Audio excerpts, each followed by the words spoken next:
Hello and good morning. This is Erin Schrader. I'm the Rebel Herbalist. I'm also the board secretary for Chi and on the board at the Horn Farm Center. And I am here in my element, my favorite place to be, the forest, to introduce you to a friend of mine. I apologize. Oh, wait. Hold on a second. Let's see if I can turn my camera around. Sorry, you're going to see me do this a lot. There's a hummingbird moth flying around the dead nettle. Oh, she's back there too far to see now. Maybe she'll come forward again. Oh, there she is. Do you see her? Oh, sweetheart. Okay. As exciting things happen, I will certainly point them out to you. You don't see those very often. Okay, so as I was saying, I'm here every month. I do a plant profile on my Patreon account, and it's either in writing or a video. And so this month I decided to do my plant profile here with you guys that I'll later post for my Patreon members as well. But this month's plant profile is Cleavers. Her Latin name is Galium aparine. And Galium comes from the Greek word gala, which means milk, because you can use this plant to curdle milk, like rennet in cheese making. But before I get into all the details, I want to show you the plant and give you a little bit of the lore behind the plant. I think that's really my favorite part of getting to know the plants, is getting to know their stories. So I'm going to turn the camera around again and show you where we are.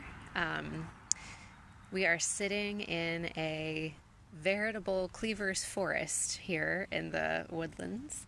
I apologize for car traffic, and my neighbor seems to be using a saw this morning, so I apologize for that too, but I think we can make it work. So Cleavers, or Galium, loves to be in wetland areas. So we have a little stream going by here. There's our house. And all around this area, you will see these whorled leaves. This is Cleavers, and the stalk of the plant is square-ish with these red stripes going down it. Cleavers has been used to make a red dye in the past, a mild red dye. So it does have this reddish pigment. You can also see it on the leaves themselves. This is in the same family as coffee, actually. So that reddish tint that we get in our coffee is also a signature of this family. I think it's Rubiaceae. So, yeah, there are Cleavers everywhere here. Now that you know what they look like, these are Cleavers. They're everywhere. This whole area is just, it's a mat of Cleavers. And this is how they grow. They grow in sort of a carpet or a mat. They're everywhere. This is all Cleavers. In a few weeks, I will not be able to walk through here because the Cleavers will be, about 4 feet tall. But right now, in the early spring, they're short, low to the ground, like a carpet.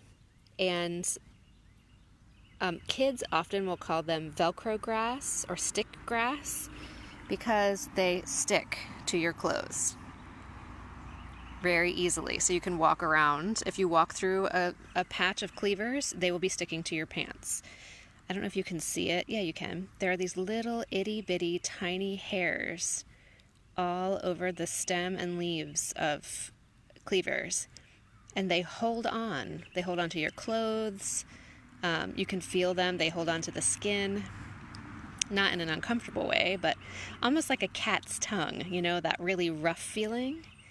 That's one of the signatures of Cleavers. My kids love to stick a Cleavers on the back of their friends or each other without the other person knowing. It's sort of like, we used to be really cruel and put those kick me signs on each other. They just stick a Cleavers on the back. It's a little joke. But this is what she looks like.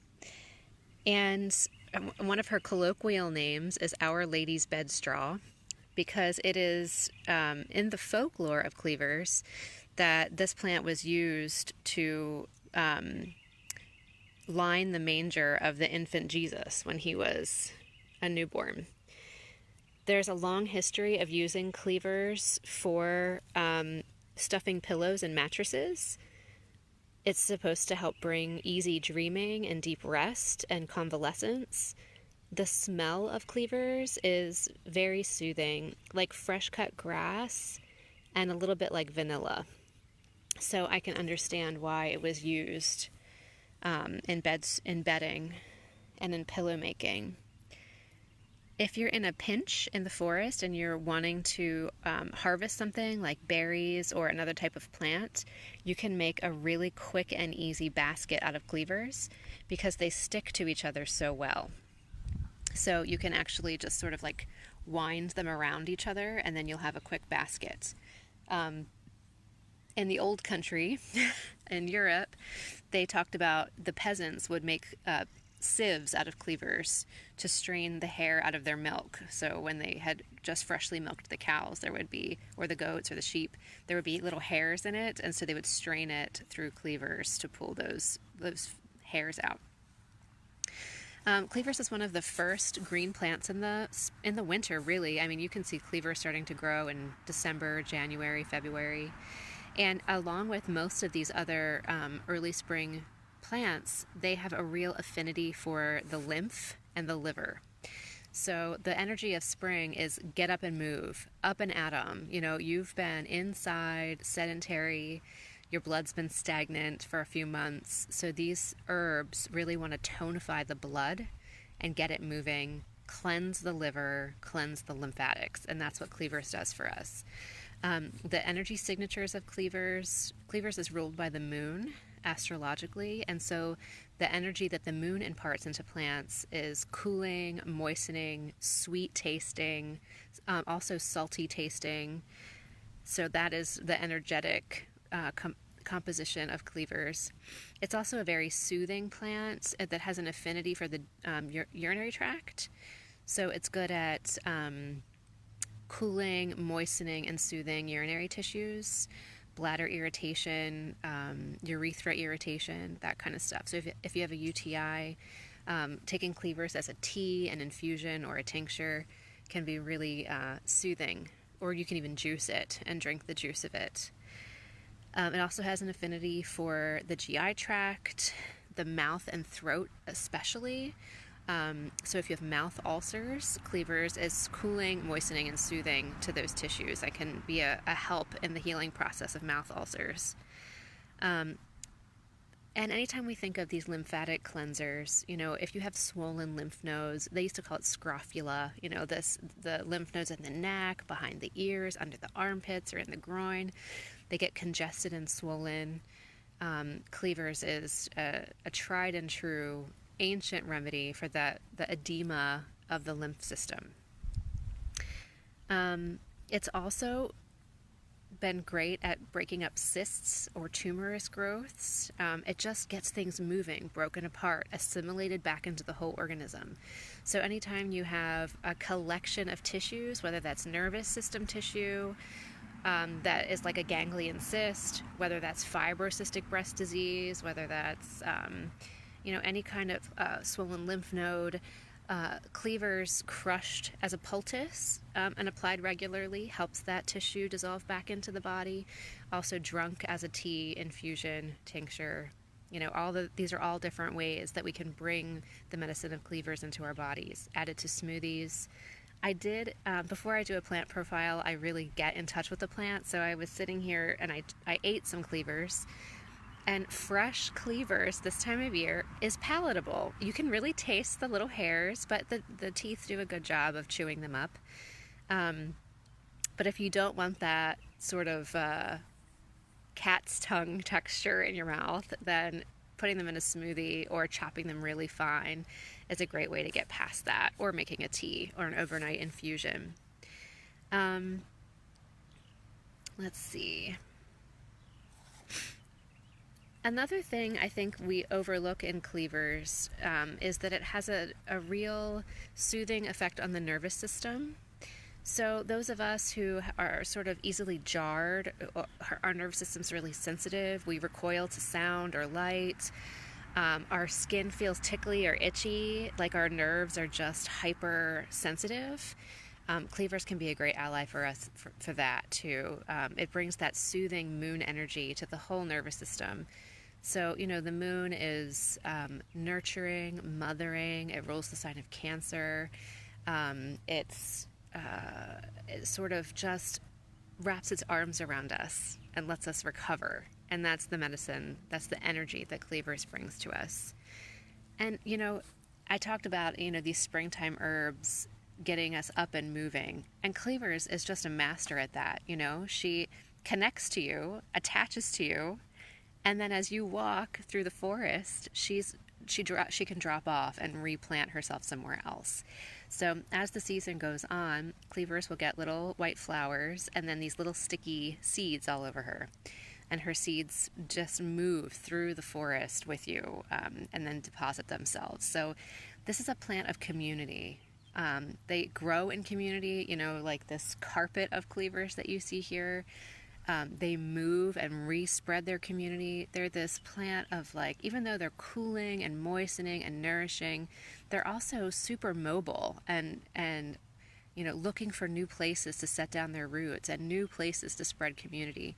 And I feel like the spirit of that plant is really speaking to us right now, maybe we're staying at home, but a lot of people have just come out of a meditation here at 11 o'clock to bring in a new world, to connect to a new way of being human. And this energy of Cleavers that is just planting blankets of mother energy everywhere just feels like that same kind of energy. How do we do that? How do we make our community a blanket, a place where people can rest, a place that's nourishing and mothering?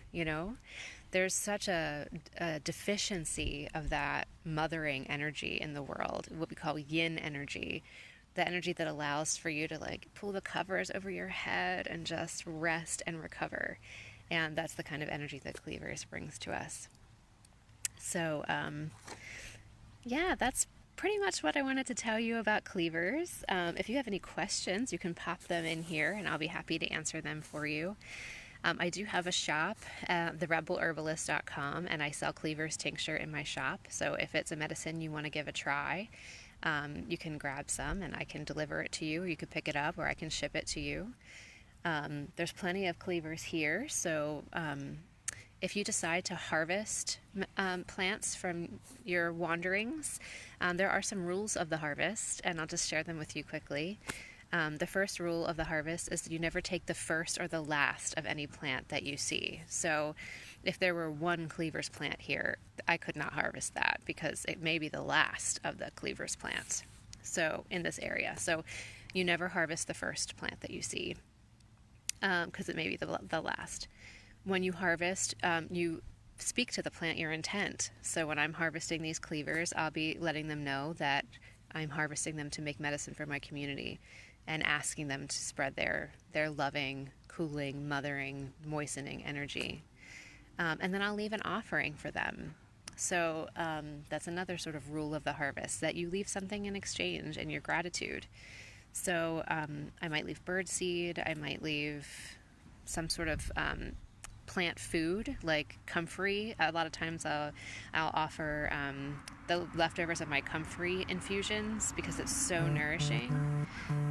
I might leave my hair. That's a frequent offering that I make.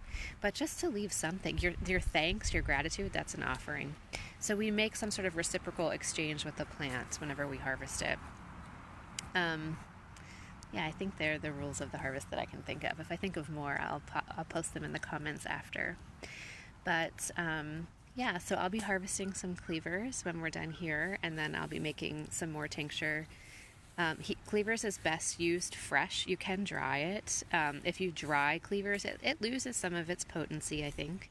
But dried Cleavers are great for making a pillow, like an eye pillow, or just a small pillow to put your head on if you're having a hard time getting into deep rest.